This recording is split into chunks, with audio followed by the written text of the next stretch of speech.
Pernah nggak sih kalian berpikir bagaimana tumbuhan bisa hidup dan tumbuh dengan baik? Padahal tumbuhan tidak bisa berpindah tempat seperti manusia dan hewan.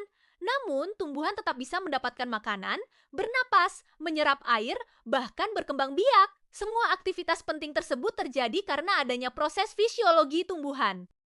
Nah, pada video kali ini kita akan membahas tentang proses-proses fisiologi pada tumbuhan, mulai dari fotosintesis, respirasi seluler, transportasi air dan nutrisi, transpirasi, hingga hormon tumbuhan. Yuk, simak penjelasannya sampai selesai. Sebelum membahas lebih jauh, kita perlu mengetahui terlebih dahulu apa itu fisiologi tumbuhan. Fisiologi tumbuhan adalah cabang ilmu biologi yang mempelajari berbagai proses yang terjadi di dalam tubuh tumbuhan untuk mendukung kehidupannya. Melalui fisiologi tumbuhan, kita dapat memahami bagaimana tumbuhan memperoleh makanan, menghasilkan energi, mengangkut zat-zat penting, serta mengatur pertumbuhan dan perkembangannya. Walaupun tumbuhan terlihat diam, sebenarnya di dalam tubuh tumbuhan terjadi banyak proses penting yang berlangsung setiap saat. Semua proses tersebut saling berhubungan agar tumbuhan dapat hidup dengan baik. Proses fisiologi pertama adalah fotosintesis. Fotosintesis merupakan proses tumbuhan membuat makanan sendiri dengan bantuan cahaya matahari. Proses ini biasanya terjadi pada daun yang mengandung klorofil atau zat hijau daun. Dalam proses fotosintesis, tumbuhan memerlukan air dari tanah, karbon dioksida dari udara, dan energi cahaya matahari. Air diserap oleh akar, sedangkan karbon dioksida masuk melalui stomata pada daun. Setelah itu, semua bahan tersebut diolah menjadi glukosa atau makanan bagi tumbuhan. Selain menghasilkan makanan, fotosintesis juga menghasilkan oksigen yang sangat penting bagi makhluk hidup. Oleh karena itu, tumbuhan memiliki peran besar dalam menjaga keseimbangan udara di bumi.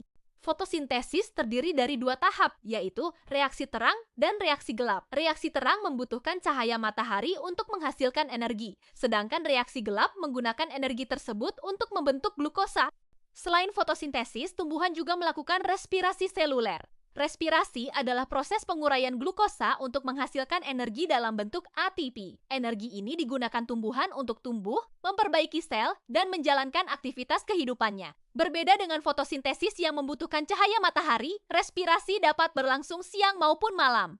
Pada respirasi aerob, tumbuhan menggunakan oksigen untuk membantu proses penguraian glukosa. Tahapan respirasi aerob terdiri dari glikolisis, siklus Krebs, dan rantai transport elektron. Dari tahapan tersebut dihasilkan energi yang dibutuhkan oleh tumbuhan.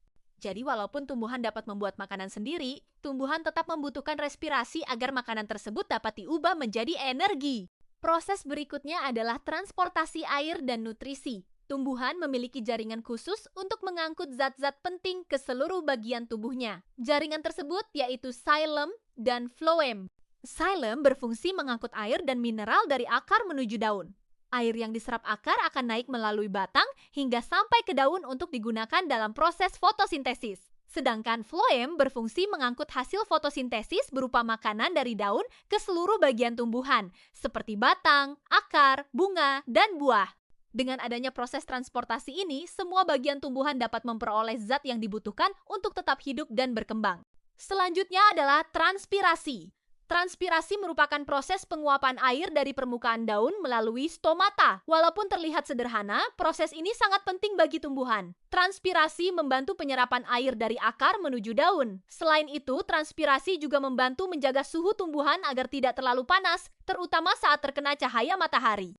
Semakin tinggi suhu lingkungan, biasanya proses transpirasi akan semakin cepat.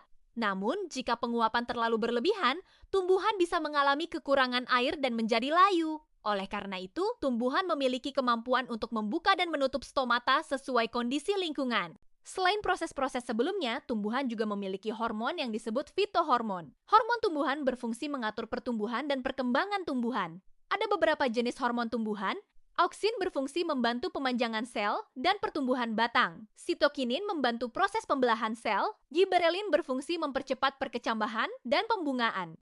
Kemudian ada asam absisat yang membantu tumbuhan bertahan saat kondisi kurang baik, misalnya saat kekurangan air. Selain itu, hormon etilen berfungsi mempercepat pematangan buah. Walaupun jumlah hormon dalam tumbuhan sedikit, pengaruhnya sangat besar terhadap kehidupan tumbuhan. Nah, teman-teman, jadi itulah beberapa proses fisiologi pada tumbuhan yang sangat penting dalam mendukung kehidupan tumbuhan. Mulai dari fotosintesis untuk membuat makanan, respirasi untuk menghasilkan energi, transportasi zat, transpirasi, hingga hormon tumbuhan yang mengatur pertumbuhan.